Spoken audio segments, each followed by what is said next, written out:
The mining in Denniston. Yes. You're all in favour of it, obviously. Yes. So the Denniston Plateau has got a lot of potential from a mining perspective, and it's relatively low in conservation land in parts. I mean, there are parts that are important, but the parts that are pretty low. So essentially where we're at is it's been a long and drawn-out process. There's still appeals before the court, but what essentially Nick Smith did yesterday as Minister of Conservation is grant the access rights. And so, look, the bottom line is there's well over 1,000 jobs there. There's a lot of coal that can be taken out. This is the West Coast that's struggled, obviously, since Pike River and even with Solid Energy's problems.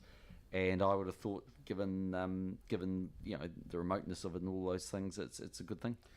Okay, I wasn't planning to ask this question at this point of the program, but I'm going to. Do you still believe in man-made global warming?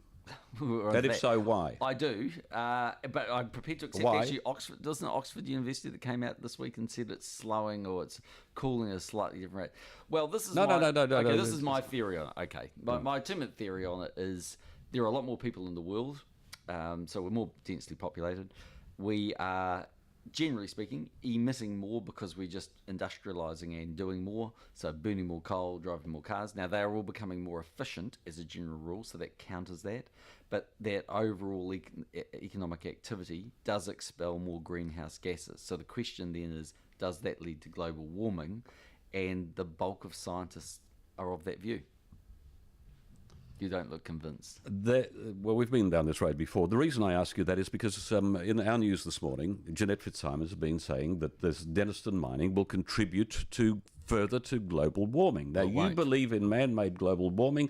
I want to know why you're contributing to it. Well, because the theory she's arguing is that if you take coal out of the ground, therefore you'll lead to global man-made warming. And yes, if you burn enough coal, you will expel more greenhouse gases. But the bottom line is there's an abundance of coal around the world. So whether they take it out of Denniston or they take it out of some mine in China, they're going to take it out of the ground. And actually, the aim here is to get more efficiency when you're doing these things, not to stop economic activity. I'll have question 2 on that topic a little later. Okay. Yeah, good morning, Leighton. Question I've got for John Key is, why have we got an Australian company coming in and taking the profit out of the West Coast when we've got an SOE that's in trouble and needs the money itself? Yeah, so you're talking about Bathurst and why Bathurst basically having the mining licence on Denniston Plateau. So the first thing is, my understanding, I think, with Bathurst is they're delisting in Australia. They're effectively moving all of their assets to New Zealand. So they're going to be very much a New Zealand company anyway. But secondly, we have lots of international companies involved in oil and gas and other forms of exploration. They range from Shell to Anadarko.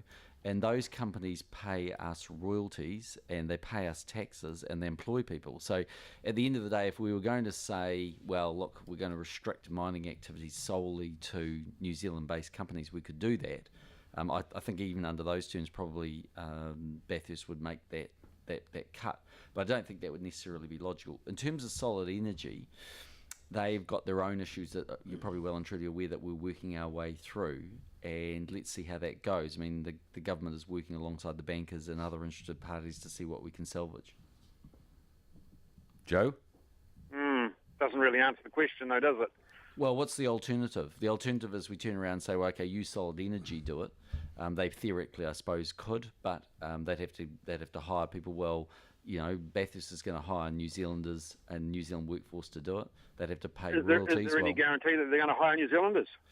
Well, I've met them on there a couple of occasions. There are rumours they're going to bring in Indonesian workers for these mines. Well, to do that, they'd have to get approval from the government, and that means that those workers have to be on the list of a shortage, and there's no shortage in the West Coast at the moment from what I can see. All right, very good.